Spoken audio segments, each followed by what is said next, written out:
پہلے تو معذرت خواہ ہوں، خوش رہنے کا فن پارٹ 3 لیٹ آپ کو مل رہا ہے۔ کچھ مصروفیات ایسی تھی جس کی وجہ سے اس کی ریکارڈنگ میں ٹائم لگ گیا۔ اپنے موضوع کی طرف ہم آتے ہیں۔ خوش رہنے کا جو فن ہے اس کے پارٹ 3 میں سب سے پہلی چیز قسمت پر راضی رہی۔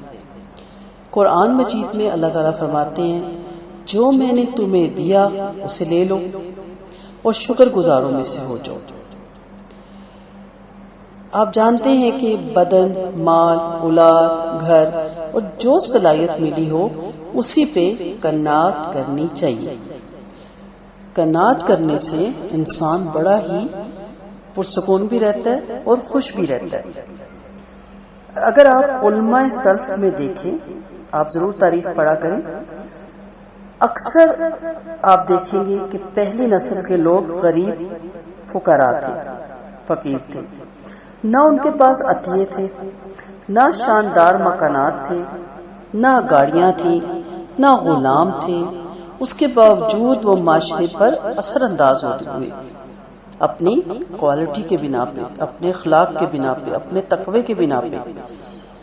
آج کل تو ہم امپریس کرتے ہیں نا اپنی پراڈو میں بیٹھ کے، ڈی وی ڈی جتنا بڑے سائز کا وہ لگا کے اثر انداز ہونے کی کوشش کرتے ہیں، ڈگریاں دکھا کے، اور اس کے علاوہ جتنی آپ دنیا کی دیکھ لیں۔ لیکن اب مسئلہ کیا ہے کہ ایک موبائل لیا 40,000 کا، پتا چلا کہ جی 80 کا ہے، زیادہ آج کل ان 80 کا لیا تو پتا چلا جی 1.5 لاکھ کا بھی ہے۔ اب بتائیں اس دوڑ میں لگ جائیں، اس 1.5 لاکھ میں کسی غریب انسان کی 2 بچیوں کے، بلکہ کیا کہ جی 4 بچیوں کے نکاح ہو سکتے ہیں اگر قرآن و سنت کے مطابق کریں۔ تو اس دوڑ میں لگ کے ہم اثر انداز معاشرے پہ ہونا چاہتے ہیں، جہاں بیٹھتے ہیں میرا بچہ فلاں اسکول میں، میرا فلاں بے، یہ بتانا اس لیے ضروری ہے اور پوچھتے بھی ضرور ہے ذرا اس کا سٹیٹس پتہ چل جائے۔ جب آپ سے کوئی پوچھتا ہے نا آپ کے ہسبینڈ کس جاب میں ہے تو وہ یہ دیکھنا چاہتے ہیں کہ آپ کے ساتھ تعلقات رکھیں یا نہ رکھیں، ٹھیک ہے۔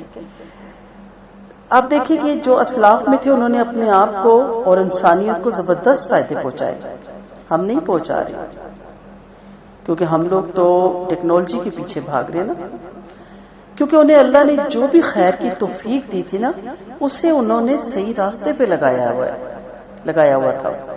آپ دیکھیں پہلی بات ہے ہمیں تو پتہ ہی نہیں کہ ہمارے اندر خیر ہے بھی کہ نہیں، بالکل ہے، اللہ نے بنایا نا۔ وہ دب کہاں گئی؟ انٹرنیٹ کے پیچھے، موبائل کے پیچھے، ڈگریوں کے پیچھے، سٹیٹس کے پیچھے۔ اس لیے ان کے اعمال اور اوقات یعنی وقت اور صلاحیتوں میں برکت تھی۔ ان کے مقابلے میں ایسے مالدار اور اہل ثروت تھے کہ سیدھے اور فطری راستے سے انحراف کے نتیجے میں یہ مال اور دولت ان کے کچھ کام نہ آئی، اور وہ بدبختی اور نحوست کی زندگی گزارتے رہے۔ اسی دور میں ہم پیغمبروں تک نہیں جا رہے، وہ تو بہت ہی زبردست ہسٹری ہیں، آپ قارون پڑھیں، فرعون پڑھیں، اور پھر اس کے مقابلے میں موسیٰ علیہ السلام کو پڑھیں، پھر آپ صلی اللہ علیہ وسلم سے زیادہ کس کی ہسٹری ہوگی پڑھنے کے قابل۔ میں بعد کے لوگوں کی اس لیے بات کر رہی ہوں کہ ہم تو کہہ رہے تھے نا ان پہ وحی نازل ہوتی تھی، ان پہ اللہ کا ان کے پیچھے ہاتھ تھا۔ ہر وہ انسان جو اس کی دی ہوئی روزی پہ قناعت کرتا ہے، اس کی دی ہوئی ہر نعمت پہ اس کے پیچھے اللہ ہی کا ہاتھ ہوتا ہے کہ میری رضا پہ راضی ہے تو اللہ پھر اس کو راضی کر دیتا ہے۔ اشیاء سب کچھ نہیں ہے، یہ اس بات کی دلیل ہے، ورنہ قارون اپنے لاؤ لشکر کے سمیت دسایا نہ جاتا، فرعون اپنے لاؤ لشکر کے سمیت ڈبویا نہ جاتا اگر یہ چیز اہمیت رکھتی ہوتی۔ بہت سے لوگ آپ کو ملیں گے جن کے پاس عالمی ڈگریاں ہیں لیکن اپنے فہم، اثر اور دین کے لحاظ سے ان کا کوئی شمار نہیں۔ اچھا بتانا پڑتا ہے میرے پاس فلاں چیز کی ڈگری ہے، جبکہ بہت سے ایسے بھی ہیں جن کا علم تو محدود ہے لیکن اسی کو انہوں نے فائدہ اصلاح اور تعمیر کا ابلتا ہوا چشمہ بنا دیا۔ آپ کسی بھی بڑے انسان کی جس کی شہرت نیک نامی کی وجہ سے، خیر کی وجہ سے مشہور ہوئی ہے، آپ جب دیکھیں گے تو وہ انگوٹھا چھاپ ہوگا، کیونکہ خیر تو سب کے اندر تھی۔ اگر آپ خوش رہنا چاہتے ہیں، بلکہ اگر نہیں کہنا چاہیے، یقیناً ہم سب خوش رہنا چاہتے ہیں، کیونکہ خوش رہنے سے بہت اچھا لگتا ہے، چہرے پہ بھی اسمائل آ جاتی ہے، دل ایک دم کھل اٹھتا ہے۔ تو جیسی کچھ شکل و صورت اللہ نے آپ کو دی، جس خاندان میں پیدا کیا، جو آواز دی، اپنے فہم اور آمدنی کے معیار پر خوش رہیے۔ الحمدللہ علی کل حال۔ آپ کا اخلاق، آپ کا اسمائلی چہرہ، آپ کے بہترین الفاظ، آپ کے محبت بھرا لہجہ آپ کے چہرے کو چاند چاند لگا دے گا۔ ادروائز آپ کتنے حسین ہیں، کسی کو کوئی غرض نہیں۔ خاندان آپ کو کون سا ہے، وہ آپ کے ویلیوز بتائیں گے کہ خاندانی لگتی ہیں آپ، اور آپ ہی کی خدا نہ خواستہ ایسی ہیبٹس بتائیں گی کہ لگتا ہے بس کچھ ایمی سی ہے۔ نکالی مت کریں جو اللہ نے دیا، جھگی ہے، کوارٹر ہے، گھر ہے، کوٹھی ہے، بنگلہ ہے، محلات ہے، جو بھی ہے خوش رہیے۔ دیکھیں تاریخ میں ایسے لوگوں کی ایک لمبی فہرست ہے جو کم پر راضی ہوئے اور نام کمایا۔ آپ عطا بن رباح اپنے زمانے کے سب سے بڑے عالم تھے، پڑھیے گا۔ وہ آزاد کردہ غلام تھے، کالے چپٹی ناک والے تھے اور گنجے بھی تھے۔ اخف بن قیس عربوں میں سب سے زیادہ بردبار اور حلیم مشہور تھے، دبلے پتلے کمزور اور کبڑے تھے، اور ان کی پنڈلیاں بھی نیچی تھی۔ اگر آپ الاعمش کو پڑھیں، اپنے زمانے کے سب سے بڑے محدث تھے، بڑے قابل احترام لوگوں کے نام میں لے رہی ہوں۔ یہ آزاد کردہ غلاموں میں سے تھے، نگاہ کمزور تھی، بالکل محتاج، فقیر اور پھٹے حال۔ بلکہ ان سے بھی آگے بڑھ کر اگر انبیاء علیہ السلام کی مثال لیں تو ان میں سے بہت سے نے بکریاں چرائیں۔ نعوذ باللہ، کیا اس سے ان کی عزت میں فرق آیا؟ نہیں۔ حضرت داؤد علیہ السلام لوہار تھے، لوہے کا کام کرتے تھے۔ حضرت زکریا علیہ السلام بڑائی تھے۔ حضرت ادریس علیہ السلام درزی تھے۔ یہ وہ لوگ تھے جو خیر البشر اور تمام انسانیت کا مکھن تھے۔ آپ کی قدر و قیمت آپ کی صلاحیتیں اور نیک کام ہیں۔ آپ کی قدر و قیمت دولت سے نہیں تھی۔ یہ بات کہ آپ نفع پہنچائیں، حسن اخلاق سے کام لیں، جمال، مال یا عیال میں کچھ کمی ہوگی ہو تو اس پہ رنج اور افسوس کی کوئی بات نہیں، اللہ جو دے اس پہ خوش رہیے۔ اللہ فرماتے ہم نے ان کے درمیان دنیاوی زندگی کی روزی تقسیم کر دی، چلیں نہ خوش ہوں کیا کر لیں گے؟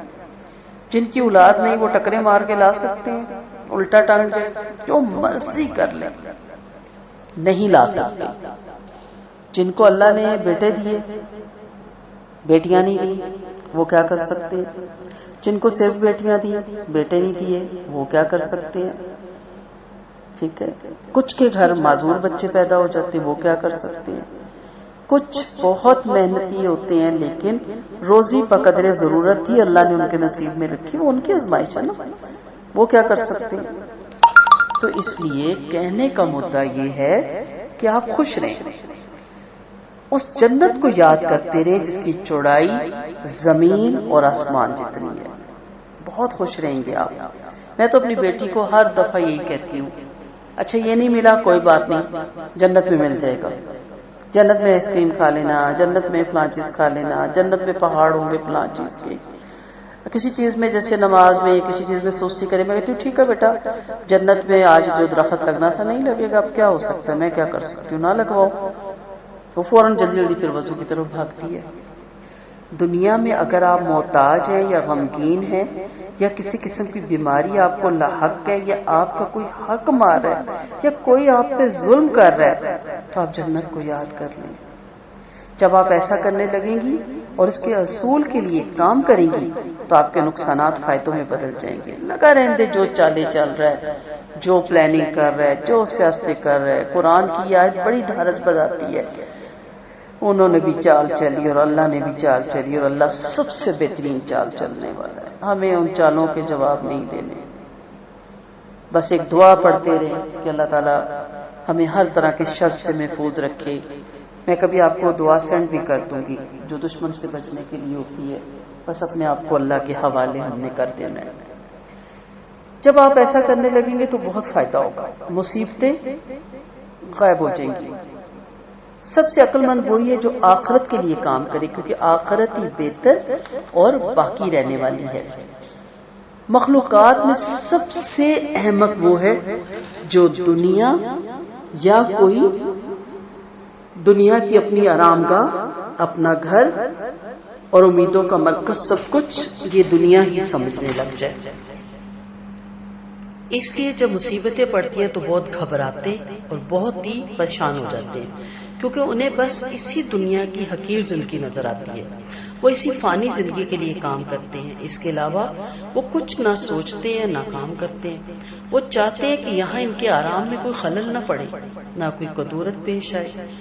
حالانکہ اگر ان کے دلوں سے زنگ دور ہو جاتا اور آنکھوں پر پڑی جہالت کی پٹی اتر جاتی تو وہ جنت، اس کی نعمتوں، اس کے محلوں اور ہمیشہ کی زندگی کو یاد کرتے اور اس کے اوصاف جو قرآن مجید میں بیان ہوئے ہیں ان کو سنتے اور سمجھتے۔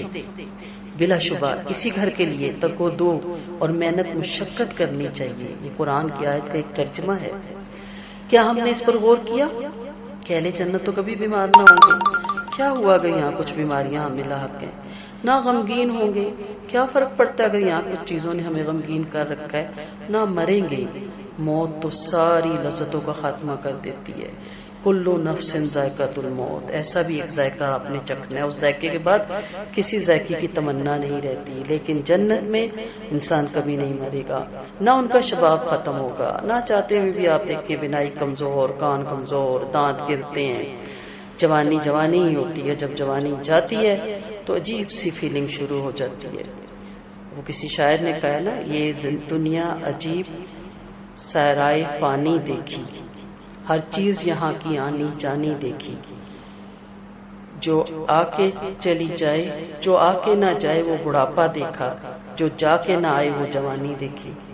وہاں شباب ختم نہ ہوگا، وہاں جوانی ختم نہ ہوگی، کپڑے پرانے نہ ہوں گے، کمرے ایسے ہوں گے کہ باہر کا اندر، اندر کا باہر نظر آئے گا۔ وہ نعمتیں ہوں گی جنہیں نہ کسی فرد بشر کی آنکھ نے دیکھا، نہ کانوں نے سنا، نہ دل وہاں تک پہنچ سکتا ہے۔ اس کے ایک ایک درخت کے سائے میں 100 سال تک سوار چلتا رہے تب بھی وہ ختم نہ ہو۔ خیمے اتنے بڑے ہوں گے کہ 60 میل لمبے، اس کی نہریں جاری، اس کے محلات شاندار، اس کے پھل قریب لٹکے ہوئے، اس کے چشمے رواں، اس میں سیریاں راستہ، جام جگہ جگہ رکھے ہوئے، گدے اور قالین اور تکیے کرینے سے بچھے ہوئے، اس کی خوشی مکمل، ہر طرف خوشبو، ہر طرف خوشیاں، اس کا وصف نہ قابل بیان۔ پھر ہماری عقلوں کو کیا ہوا ہے، اس کے بارے میں سوچتے کیوں نہیں؟ جبکہ انجام کار اس گھر میں داخلہ ہے تو پھر مصیبت زدوں، غم زدوں اور محتاجوں کو کوئی غم نہیں ہونا چاہیے، کیونکہ انہیں خوشی ہونی چاہیے کہ عاقبت خوش انجام ہوگی۔ انہیں فقر اور فاقہ کا رونا نہ رو کر، مصیبتوں کا دکھڑا نہ سنا کر عمل صالحہ کرنے چاہیے، تاکہ اللہ کی نعمتوں اور اس کی جنت کے مستحق بن جائیں۔ قرآن مجید میں اللہ تعالیٰ فرماتا ہے، تم نے جو صبر کیا اس پر تمہیں سلامتی ہو، کیا بہتر ٹھکانہ تمہیں ملا۔ سو کیا کرنا ہے؟ آپ خوش رہنا ہے۔ کس لیے رہنا ہے؟ جنت الفردوس کو حاصل کرنا ہے۔ صرف تمناؤں سے، خواہشوں سے نہیں۔ طلبگار نہ بنے، خریدار بھی بنے۔ خریداری کے لیے وہاں پہ نوٹوں کا سکہ نہیں چلے گا، اشرفیاں نہیں چلیں گی، وہاں اعمال کا سکہ چلے گا۔ 100 عمل صالحہ کیا ہیں، اس طرف توجہ دے۔ اس پہ بھی کبھی بات کریں گے، وقت ملے گا انشاءاللہ، زندگی رہی تو یہ سلسلہ تو اب چلتا رہے گا جب تک زندگی ہے۔ ابھی ہمارا مقصد کیا ہے؟ خوش رہنا ہے، جنت کا سوچ کے ہر چیز سے درگزر کرنا ہے، کنارہ کرنا ہے اپنی جنت کے لیے۔ اعتدال رکھیے گا، ربانیت میں نہ چلے جائیے گا کہ گھر والے مجھے فون کر کے سب ڈانٹنے لگ جائیں۔ آپ امت وسط ہیں، میں نہیں کہہ رہی، قرآن کہہ رہا ہے، اللہ کا فرمان ہے، ہم نے تمہیں امت وسط بنایا، درمیانی امت۔ اعتدال عقلاً اور شرعاً مطلوب ہے، نہ غلو، نہ زیادتی، نہ افراط و تفریط۔ جو شخص خوش رہنا چاہتا ہے وہ اپنے جذبات، اپنے رجحانات اور خیالات کو کنٹرول کرے، اپنی ناراضگی، رضامندی، خوشی اور غمی، ہر چیز میں اعتدال اختیار کرے۔ اتنا نہ اس کو آگے لے جائے کہ واپسی ناممکن ہو جائے، کیونکہ حالات سے تعامل میں مبالغہ یا کمی نفس پر ظلم ہے. جو حالات ہیں اس کو درست کرنے کی کوشش کریں. میانہ روی ہر حال میں بہتر ہے. شریعت میزان کے ساتھ اتری. زندگی اعتدال اور انصاف پر قائم ہے. جو آدمی خواہشات کی پیروی کرتا ہے، اپنے خواہشات اور جذبات کے پیچھے چلتا ہے، وہ سب سے زیادہ پریشان ہوتا ہے کہ چھوٹی باتیں اسے بڑی لگتی ہیں. روشن پہلو بھی تعریف ہو جاتے ہیں اور اس کے دل میں کینہ، کپٹ اور بغض اور حسد کے مارکے شروع ہو جاتے ہیں. وہ توہمات اور خیالات کے گرداب میں پھنستا چلا جاتا ہے. بعض لوگ تو یہ گمان کرنے لگتے ہیں کہ سبھی ان کے خلاف ہیں، وہ اکیلے ہیں، ان کا کوئی نہیں. چلے رب تو ہے نا. دوسرے ان کو بنانے کے لیے سازشیں کر رہے ہیں، مٹانے کے لیے سوری. انہیں کوئی منانے نہیں آ رہا. کوئی کارڈ دینے آ جائے تو آپ نے کیوں زحمت کی، گھر کی بات تھی، فون پہ ہی کہہ دیتے. کوئی کسی کے گھر ڈراپ کر دے، لو اتنی بھی فرصت نہیں، ان کے گھر ڈراپ کر دیا. ہم کوئی دور تھے، نہ دینے آئے، خالی فون کر دے کہ اچھا جی اب تو. ایسے لوگ ان کے وسوسے یہ بتاتے ہیں کہ پوری دنیا ان کے خلاف سازش کر رہی ہے. اسی لیے وہ خوف، غم اور تفکرات کے گہرے ساؤں میں رہتے ہیں. شادی پہ گئے، وہ فلاں دیکھا ہے، مجھے کیسے دیکھ رہا تھا، فلاں کو دیکھا ہے، وہ کس کے ساتھ بیٹھا تھا، فلاں دیکھا ہے، سلام اس نے کیسے کیا ہے. بس ٹوٹل پورا کیا. چھوڑ دیں بھائی سب کو، کون کیا کر رہا ہے. کسی کی پرواہ نہ کریں، خوش رہیں. تو شادی ہے، خوشی سے جائیں، سب سے سلام دعا کریں، انجوائے کریں. سارے بہن بھائی رشتہ دار ایک جگہ کھٹے مل گئے ہیں، پھر پتہ نہیں ملے نہ ملے. کوئی فوت کی ہے، سب جائیں، سب کو سلام دعا کریں، سب کے ساتھ دکھ شیئر کریں. وہاں بھی سارے اکٹھے ہو گئے ہیں، پتہ نہیں کل ہم پہلے چلے جائیں، ان میں سے کوئی دوبارہ ہو نہ ہو. ریلیکس رہیں. خوف میں مبتلا ہونا شرعاً ممنوع ہے. کیوں ڈرتے ہیں آپ؟ اور طبیعتاً یہ گھٹیا کام ہے ہر وقت دوسروں کے بارے میں نیگیٹو سوچنا. ایسے تو وہ لوگ کرتے ہیں نا جو روحانی اقتدار اور ربانی احکامات سے دور ہوتے ہیں. وہ ہر آواز کو اپنے خلاف ہی سمجھتے ہیں. یہ بھی قرآن میں آتا ہے. لہٰذا دل کو اس جگہ رہنے دیجیے. جن چیزوں کا زیادہ خوف ہوتا ہے وہ ہوتی نہیں ہے، اس لیے خوف زدہ مت ہو. آپ جس چیز کے واقع ہونے سے ڈر رہے ہیں اس کی بدترین صورت کا احتمال ذہن میں لائیے، پھر اس کے قبول کرنے پہ ذہن کو آمادہ کیجیے. اچھا زیادہ سے زیادہ کیا ہوگا، یہ ہوگا تو ہو جائے. اس سے کیا ہوگا، کچھ بھی نہیں ہوگا، بس ہو جائے گی. تو اتنا نہیں سوچتے، اتنا ذہن پہ زور نہیں دیتے. چھوٹی چھوٹی خوشیوں کو منائیں، بڑی بڑی خوشیاں خود چلی آئیں گی. اسی طرح آپ ان وسوسوں اور توہمات سے بچ جائیں گے جو اس واقعے سے متعلق دل میں آ رہے ہوں گے. ایسا نہ ہو جائے، ویسا نہ ہو جائے. جب ہوگا تو دیکھا جائے گا. لہٰذا میری عقل مند بہنوں، میری عقل مند اسٹوڈنٹس، میری تمام امت مسلمان کی بچیوں، خواتینوں اور میرے سمجھدار بھائیوں، سلجھے ہوئے دینی بھائیوں، ہر چیز کو اس کے برابر رکھیے. پلیز بات کا پتنگڑ نہ بنائیے، کیونکہ اس سے بھی انسان خوش نہیں رہتا. اس کے آگے کھانا پیش کیا، مجھے نہیں کہا. اس کو اچھی سیٹ دی، مجھے نہیں بیٹھنے کو کہا. آپ سے لوگ محبت کرتے ہیں، لوگ جانتے ہیں کہ آپ مائنڈ نہیں کرتے، اس لیے لوگ جانتے ہیں کہ آپ نہیں مائنڈ کریں گے. اب دیکھیں ہم اکثر کہتے ہیں اچھا جب میری ضرورت پڑتی ہے تو مجھے کال آتی ہے. آپ بتائیں لائٹ چلی جائے ایک دم، کس چیز کی ضرورت پڑتی ہے؟ ماچس کی، یا جو بھی آپ بیٹری آن کرتے ہیں. کس لیے؟ اندھیروں کو ختم کرنے کے لیے. ویسے تو وہ کسی ڈراز میں پڑی رہتی ہے نا، محفوظ. اور جگہ بھی یاد رکھتے ہیں کہ عین وقت پہ اگر بتی چلی جائے تو یاد رکھنا کس جگہ کینڈل پڑی ہوئی ہے، یا ماچس پڑی ہوئی ہے، یا بیٹری پڑی ہوئی ہے، جو بھی آپ کہہ لیں. آپ لوگوں کو اچھی جگہ پہ رکھا ہوتا ہے سب نے کہ یاد رکھنا کوئی برا وقت آیا، مشکل وقت آیا، دکھ کا وقت آیا، پریشانی کا وقت آیا، یا کام کا وقت آیا. جیسے شادی میں بہت سے کام ہوتے ہیں، انگیجمنٹ پہ کام ہوتے ہیں، اسے کہنا وہ فوراً کر دے گی یا کر دے گا تو بری چیز ہے. آپ تو امپورٹنٹ ہے. آپ کہتے ہیں نہیں، جب یاد آتا ہے نا کوئی کام پڑتا ہے نا پھر انہیں میرا نمبر بھی مل جاتا ہے. پلیز پلیز اس سے باہر نکلیے. اعتدال سامنے رکھیے، ادھر ادھر نہ بھاگیے، وہمات کے پیچھے، سیراب کے پیچھے نہ دوڑیے. محبت بڑھائیے. نفرت کے سلسلے میں حدیث میں بیان کردہ میزان سامنے رکھیے. اپنے محبوب کو تھوڑا چاہو، نبی کریم صلی اللہ علیہ وسلم کا فرمان ہے، کبھی وہ تمہارا مبغوض بن جائے گا، اور جس سے نفرت ہے اس سے کم نفرت کرو، ہو سکتا ہے وہ محبوب ہو جائے، ہو سکتا ہے کہ اللہ تعالیٰ تمہارے دشمن کے اور تمہارے درمیان مودت اور دوستی پیدا کر دے۔ اللہ ہر چیز پر قادر ہے، وہ غفور الرحیم ہے۔ سو غصے میں اتنا نہ بول جائیں کہ بعد میں جب مل کے بیٹھیں تو آنکھیں نہ ملا سکیں، اور محبت میں اتنے نہ میٹھے بن جائیں کہ کل جب غصہ آئے تو کہ اس ٹائم تو بڑی بڑی باتیں کرتی تھی۔ سمجھ لیجئے کہ اکثر سوچیں، اندیشیں اور افواہیں کوئی حقیقت نہیں رکھتی۔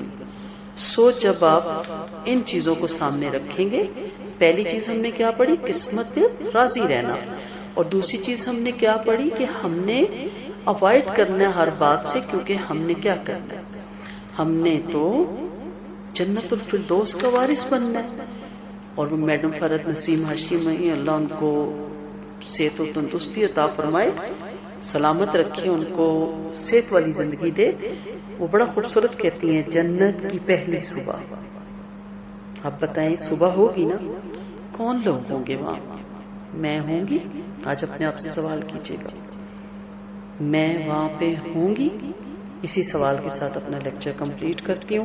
اس سوال کا جواب آپ خود اپنے آپ سے مانگیں کہ جنت کے سارے یہاں سے مرنے کے بعد، جی اٹھنے کے بعد، پلسرات اور میزان اور جس ہاتھ میں مال نامے ملنے ہیں، اور وہ 5 سوال جو آدم کے نہیں ہٹیں گے قدم، کرتے کرتے کرتے اور پلسرات سے گزر جائیں، بس پھر تو کیا کہنا ہے، اور کرتے کرتے سارے معاملے کمپلیٹ، اور جہنم میں ہمیشہ کے لیے، اور سارا مجمع ختم، سارا عدالتیں ختم، سب کچھ ختم، اور جنتی جنت میں پہنچ جائیں گے، کامیاب ہوگے، سرخرو ہوگے، اور پھر صبح ہوگی جنت میں۔